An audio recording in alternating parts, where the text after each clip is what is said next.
You've done good, though, Kevin. The black community is so proud of you. Right now, George Floyd is looking up at us all, laughing so hard that he can't breathe. Team AP, welcome back, man. Today's video, we got another video by Poetic Flacco on the new Kevin Hart Netflix movie. Man, I watched it personally. I thought it was funny. It showed to me that, you know what I'm saying, you can say certain things and not take it to heart, you know. That's what I got from it. That's how I viewed it. I don't know everybody's background that's inside that comedy stand-up. Okay, so I could be wrong. Some people might have been saying stuff. I know people had stuff that was written by other people. Okay, I found it funny, but everybody hasn't found it that way. If you're new to the channel, make sure you hit that sub button and go grab what you need so we can tune into this video. Kevin Hart is experiencing extreme backlash right now. He lost a lot of support from the black community today. And honestly, deservedly so, because what he did is not cool at all, under no circumstances. Before we get the video started, this video is sponsored by Couch Events. I'm placing up for sell more if you sign up. Kevin Hart hosted a Netflix roast over the weekend, and he invited a series of people, comedians, celebrities. Now, somebody in particular that he invited is Tony Hinchcliffe, which I don't understand why he invited Tony Hinchcliffe. Tony Hinchcliffe has nothing redeemable about himself. He's nothing but a mediocre white supremacist. But honestly, being a mediocre white supremacist is... No, they was cooking him. They was frying him. All right, y'all know, like, not just like in a little pot. You know what I'm saying? Imagine one of them deep fryers at McDonald's. You know what I'm saying? Like, that's how much they was on his ass. I promise you. If y'all have not seen them, you have to go and watch it, bro. I know it was a roast for Kevin Hart. Hear me out. I'm gonna let it play. Just work with me. I know it was a roast for Kevin Hart. It was a roast of Kevin Hart, but they was on this man's ass, y'all. Like they said damn near every joke was about him, and how I can't even explain it. You just gotta go see it. You gotta see it. It's on Netflix. It's really all it takes in today's climate to rise to the top, and he has done so. Yo, this dude is so terrible and so despicable that Donald Trump, the Antichrist himself, came out and had to disavow and denounce him because of some jokes he made at the Trump rally. Like, that's how despicable this dude is. But Kevin Hart invites him to the roast nonetheless. Tony Hinchcliffe gets called to the stage to start his roast. Now, cruel jokes were told during this roast, but outside of Pete Davidson, mostly everybody kept it on the people in the room. That's the purpose of a roast. You're supposed to roast people who are in the building. You know, but Pete Davidson, you know, he did the Charlie Kirk joke, which I also don't support as well. But even before Tony Hinchcliffe is introduced to the stage, the introduction let us know they was on some BS tonight, bro. Shane Gillis, in his introduction of Tony, labeled him a white supremacist and said that Tony believes all the racist things that come out of his mouth. Obviously, Shane Gillis and Tony Hinchcliffe is cool. Shane Gillis is a comedian. That could be dismissed as a joke. If the context was not, Tony Hinchcliffe followed up that introduction saying this. You know, Kevin, they told me not to mention your kids on this roast, but I must say, you did good. They've gotten so big, they now buckle Kevin up in the car seat. It's true, he lost his gig hosting the Academy Awards because of some homophobic tweets, but you'd be homophobic too if you were eye level with everyone's cock. He got into a fist fight on a private plane, proof that no matter how much money black people have, they're still just gonna act like ninjas. I'm not gonna lie. I believe it. I agree with that statement. I agree. You know what I'm saying? I'm not supporting him. I'm just saying, sometimes you can't take certain people somewhere. Everybody knows that.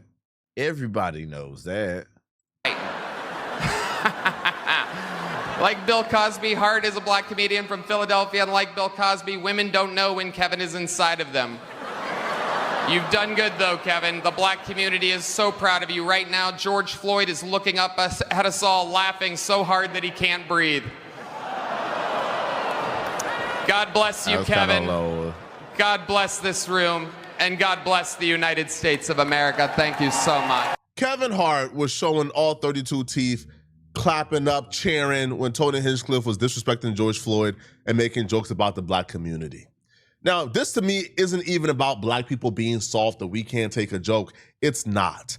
I think context here matters. First off, this week is a week where a dude is going around calling black folks the N-word with the hard R, right? So let's just say we're not too fond of being a butt of a joke this week. But outside of that, I can get it. But like, I wonder when was that set filmed?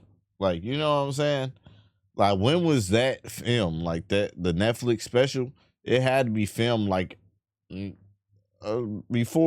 probably before all this was, you know what I'm saying, going on. But yeah, I think Kevin Hart is like, he not worried. I know he has connection in the streaming world, but he not caring what's going on. He's not like, you know what I'm saying? Like, he's worried about Kevin Hart. This, like, I found some of the jokes funny. I'm not gonna lie. I can't agree with it. The person making a joke matters, right? If this was somebody who we, like, for example, if Shane Gillis made this joke, we look at Shane Gillis as somebody who's not really, he's not racist. He's right, like he's an ally for the most part.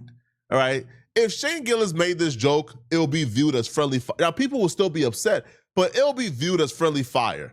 If Tony Hinchcliffe makes this joke, somebody with a routine history of being a white supremacist, when you make this joke, we don't take it as friendly fire. We take it. I'm not gonna lie. I don't know nothing about Tony. What's his name? Hinchcliffe. I just know they was talking about him bad. Like, everybody was targeting the fuck out of him.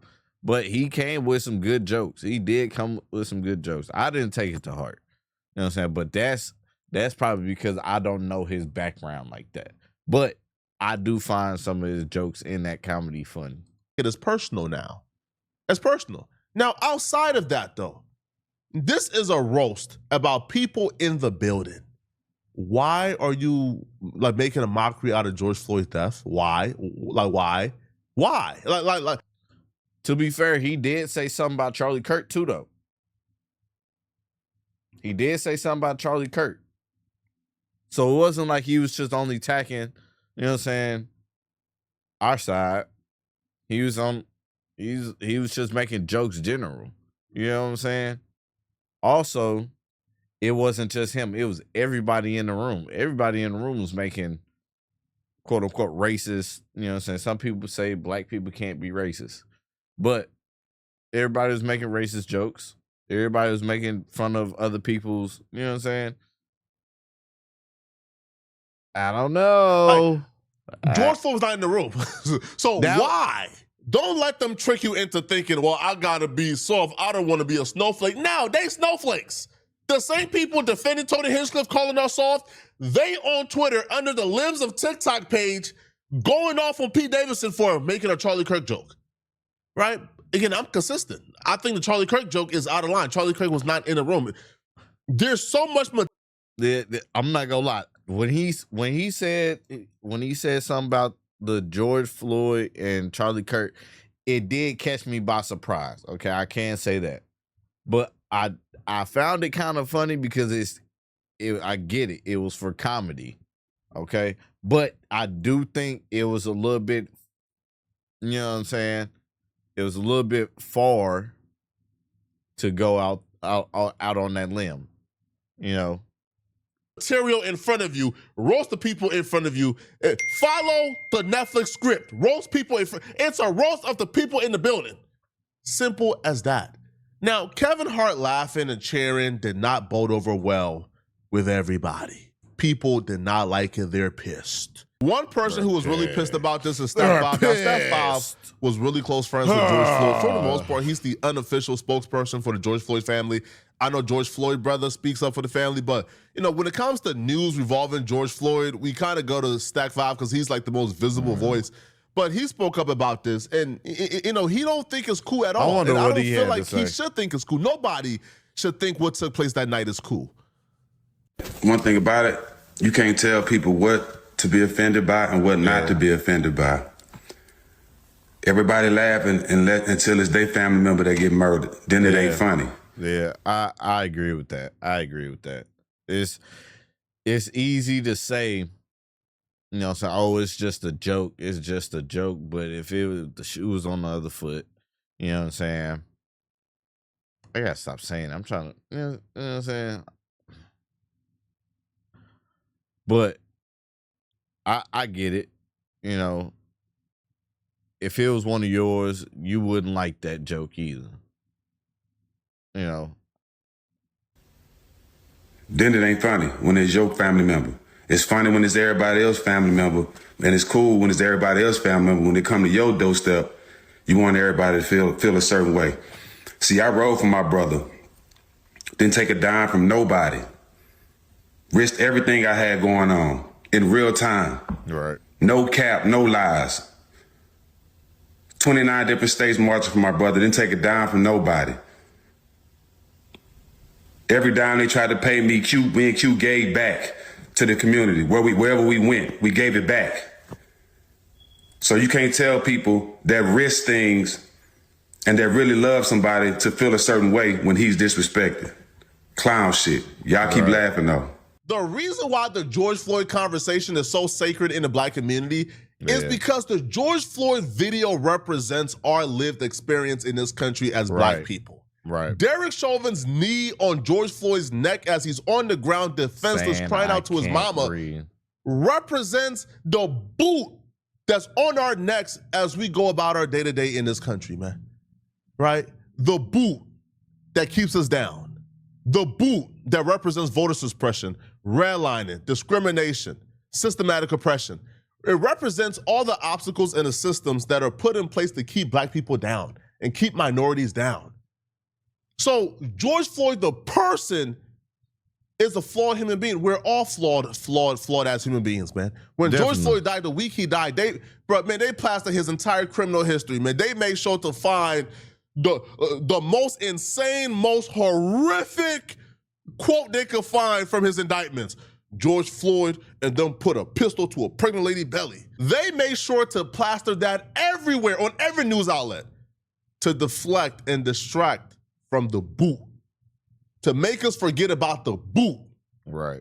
When the average Black person watched that George Floyd video, every second is us watching our lives flash in front of our eyes and our lived experiences. Mm-hmm. So no, we don't feel comfortable. We don't like it. It's not cool. It's not funny to watch an openly and devoted white supremacist make fun of our lived experiences. Other people also spoke up against this. Comedian Lorel spoke up against Netflix, Kevin Hart, and Tony Hinchcliffe for making the tasteless George Floyd jokes. What up, y'all? All right, I'm gonna say this, right? You know, I ended up catching up and watching a Kevin Hart roast. What I am annoyed by, and I'm just keeping it 100, y'all. I don't understand. Like, it's one thing to roast the people that's there. It's one thing to roast the people that may be in the audience there. Roasting somebody that, number one, is dead. Number two, that's not there. It's almost like speaking on your dead friend. Somebody speaking on your dead friend. You know what I'm saying? I get that point of view. I definitely understand that the implications of why you should joke about that. Like Tony Hinchcliffe joke about George Floyd didn't make sense to me. It was no reason to bring George Floyd into this. You know, it just was disgusting. And I do feel a certain way that the audience was okay booing Draymond Green every time his name was mentioned. Every time, and he ain't did shit. I ain't gonna lie. Just, you know, so y'all could boo. We know people was booing in there. Right. But you don't boo Tony Hinchcliffe right after that. That's another thing I didn't understand. Like, some of the jokes they were out of pocket and off, and I didn't hear no boos in the comedy. But when it came to Draymond Green, just because Draymond Green is a basketball player, an NBA player. Now he is arguably one of the most violent NBA players. We all know that. he was getting booed so much that like every time they said his name, he was getting booed. He walked up to the podium, he was getting booed. He sat down, he was getting booed. Like it was so crazy that he got so much hate, but like nobody got booed that actually said some off the wall shit in the Netflix special. And I get it, man. And I'm okay with not being a part of a lot of this cliquey bull that's in comedy or in our business that some of y'all may think I'm a part of, but I'm not. I 100% would have booed that mother and probably walked out. That's all I'm saying. Come on, y'all. Like, I do think times we are like too sensitive about certain things. Why we just can't agree that bringing up George Floyd and the way he did it was just f***ed up and not funny and not needed. It wasn't even needed. Absolutely. And the reason why we didn't see our fave celebrities, especially the black ones who are supposed to be on code, the reason why we didn't see them boo or make us think about it is because no matter how much money they make, no matter how successful they are, no matter how much admiration they get from their own community, they don't feel validated unless they are in proximity to whiteness. And you know how you very quickly lose your proximity to whiteness if you've become that black guy. And we all know what that black guy mean. You lose that proximity to whiteness when they don't feel comfortable around you anymore. You lose that proximity to whiteness when they don't feel comfortable telling racist jokes around you. When they don't feel comfortable being their true self around you, you lose that proximity to them. That's just a fact. That's just 100% fact. And a lot of these celebrities don't want to lose that proximity, man. They don't want to be considered that black guy. Amanda Seales is a comedian, right? You think Amanda Seales will ever be invited to I don't know who Amanda one of those Seales roasts? is. Now listen, man, we got our opinions about Amanda Seales, okay? Right? But for the most part, you think Amanda Seales is getting invited to any one of those? No, why? No, because she's not going for it.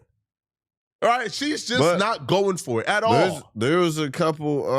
Now, the comedians in the building, the celebrities who are supposed to be, at least speaking up, right? One of them being Tiffany Haddish. She was asked about this. Yeah. And her answer, again, just fits. I had this opinion in my mind before I even watched this Tiffany Haddish TMZ interview. And her response reflects why we would never get right.